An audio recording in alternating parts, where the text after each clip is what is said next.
It's May 8th. This is the day that the Japanese government officially recognizes the SARS-CoV-2 virus as being class 2, the same as seasonal flu. And it was rainy yesterday, it was rainy earlier today. It's been cloudy most of the day, but not rainy. So I did laundry, put it outside. It's supposed to be sunny tomorrow, so I'm just going to gamble that it doesn't rain in the evening or tonight, and I can just leave my laundry outside. But I'm going to take a walk. This will be my last walk of this Golden Week period. And I'm contemplating stopping at Moss Burger and taking out some food, because part of me doesn't feel like cooking tonight.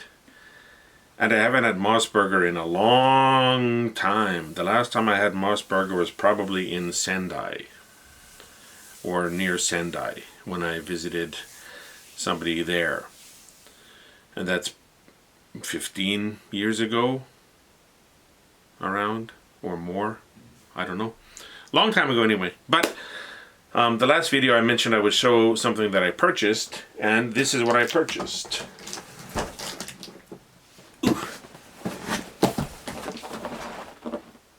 I purchased a new inkjet printer. Now this is the Canon Pixis TS5430. I got the black one, and that doesn't really matter. That's just what color it is. And I haven't unboxed it yet. I haven't tried using it yet. But I've got a printer that I bought when I got my first computer about 22 years ago. And the printer, it has always worked fine as long as I got the ink. It doesn't print that clearly that you can scan a printed barcode easily.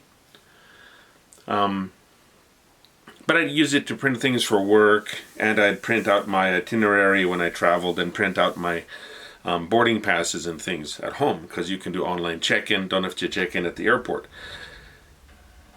However, when I updated my PCs, and I still haven't done maintenance and got my media PC and my home-built baby working again properly, my printer is not compatible with the USB interfaces on the newest PC I bought. So that uses USB Type-C, USB 3.0. So USB 2 is compatible back to USB 1, and that printer's old, like I said, 22 years, so it uses USB 1.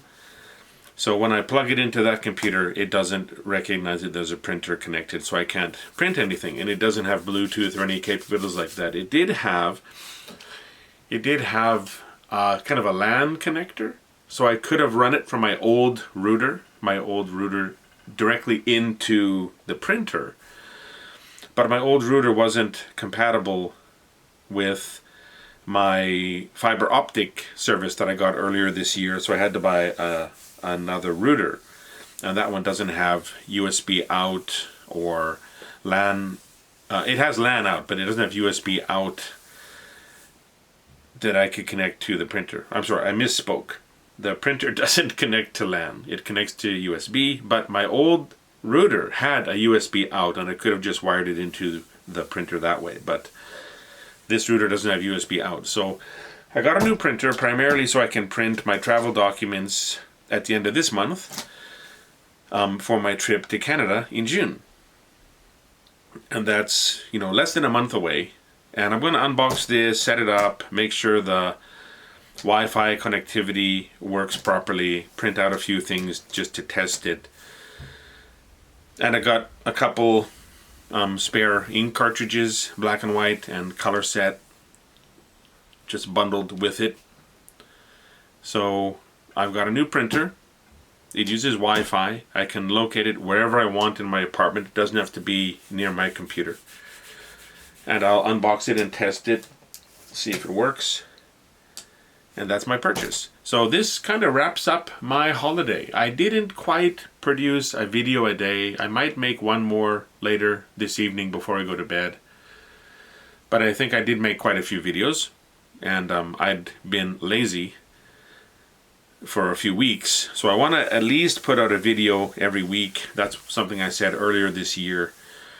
Even if I just ramble about what's going on in my life, I know there are people who don't get to see me very often, who don't mind. Maybe they like getting updates. At least they don't mind getting updates about what's going on with me. But I'll try to be more diligent. And then when I go to Canada, you know, I tend to take a lot of pictures and make a lot of videos while I'm in Canada. So hopefully the first half of June, there'll be a huge influx of videos from Canada with my various family members and a lot of things from Calgary, where I haven't been for a long time. Anyway, this will be a fairly short video. I'm going to go take my walk, maybe hit Mossburger. I'll check online to see what they've got on their menu. Because, yeah, I'm kind of curious to take out some moss. Haven't had it for a long time. And when I first came to Japan, I lived in Shigamiono, and Shigamiono had a very large Mossburger. That's one of the first places I ate at. There was a McDonald's right by the station, but the people who brought me to my apartment the first day pointed out the Mossburger, and they said that's a good hamburger shop. You know, and I couldn't read any Japanese at all, so I would just point at the menu and say, I want this burger and this and this, and I would, you know, usually eat it in the store rather than take it home. So I could stop at Mossburger after work if I didn't feel like cooking. And Shigamiono didn't have the best in terms of supermarkets and availability. At least I couldn't find any, not on my side of the station. So there was one Italian restaurant I often went to, and then there was the Mossburger, and occasionally I hit the McDonald's or the KFC. There was also an Anna Miller's in, I think, in or near the Isetan building, where I often went and got my pie fix. Gotta get that pie. And yeah, that's a thought I have now. Maybe stop at Mossburger. And Mossburger, M-O-S, they made a backronym that stands for Mountain, Ocean, Sun. And on the napkins or in the shop, they've got little icons of a mountain, of an ocean, and of a sun. But it's actually something else. It stands for something like a Mitsubishi Operating Services or something. It's like a heavy industry company that spun off a fast food restaurant. So the Moss in Mossburger comes from that, but they decided, let's make a backronym and call it Mountain, Ocean, Sun, which, you know, most Japanese people don't know that Moss stands for anything at all, let alone that it's supposed to stand for Mountain, Ocean, Sun, which is actually replacing the real meaning of the acronym MOS. That's the kind of thing you know when you're an introvert with access to the internet. You just got an itch and you scratch it. Why is that? What is that? What is that? What's the etymology of that word? Where does that come from? So for a guy like me who would like to know everything about everything, it's like trying to stop the tide with a fork. You know, you can never know everything about everything. But I do get to scratch those itches when they come up. But anyway, talked enough. I'm going to go out, last walk of this holiday, maybe get some Mossburger, and put this video up right now. So thank you for watching, and I might see you again tonight before I go to sleep, or else it'll be a few days. Bye.